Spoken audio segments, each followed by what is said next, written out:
Lloyd Blankfein, the chairman and CEO of Goldman Sachs, spoke out on pay and his view on the economy in Frankfurt today. And our Margaret Popper has a story. So, Margaret, pay is a really touchy issue, especially for Goldman. You are absolutely right, Lori. Goldman has had a tough time with PR on a bunch of fronts recently. You know, Rolling Stone magazine calling them the vampire squid because of their relationships in Washington.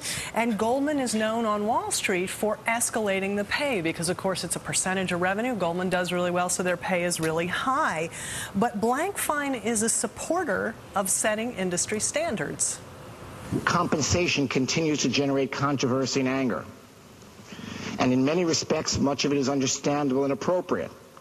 There is little justification for the payment of outsized discretionary compensation when a financial institution lost money for the year. That is why we believe we should apply basic standards to how we compensate people in our industry. And one thing, of course, that's funny about this, Goldman Sachs saying we should set a street standard. Well, they are the one firm that doesn't have a problem with being able to pay people well. For other firms, that's a tougher thing to agree to. So what is Blankfein advocating here as the industry standard for pay? Well, he really supports incentive pay, this idea that you get paid if the company does well. And he talked about it, he got quite specific, actually. Here's how he described it.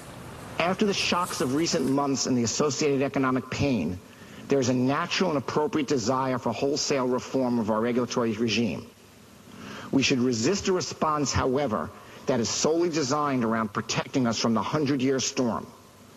Taking risk completely out of the system will be at the cost of economic growth.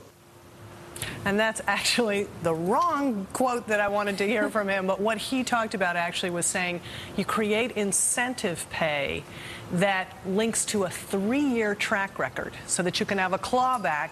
And if your contribution to the company does not result in profits over 3 years, they can take some of that pay back. So he's saying heavy on the deferred compensation, deferred stock. It's nice to finally hear some details, whether or not you like the plan or not, to actually get some fundamental... Well, and this is something that he's really backed for a long time. Now, interesting, in the quote that you just heard, he was talking about risk-taking. That's something that Goldman has really got a handle on. And so, again, when you're looking over a 3-year period and talking about how do I take risk, how do I compensate people for taking risk, Goldman is obsessed with this and obviously does it better than a lot of the other firms on the street. So, you know, it's interesting to hear Blankfein's take on this because he's the one who's in the catbird seat, really. Bloomberg's Margaret Popper. Margaret, thanks.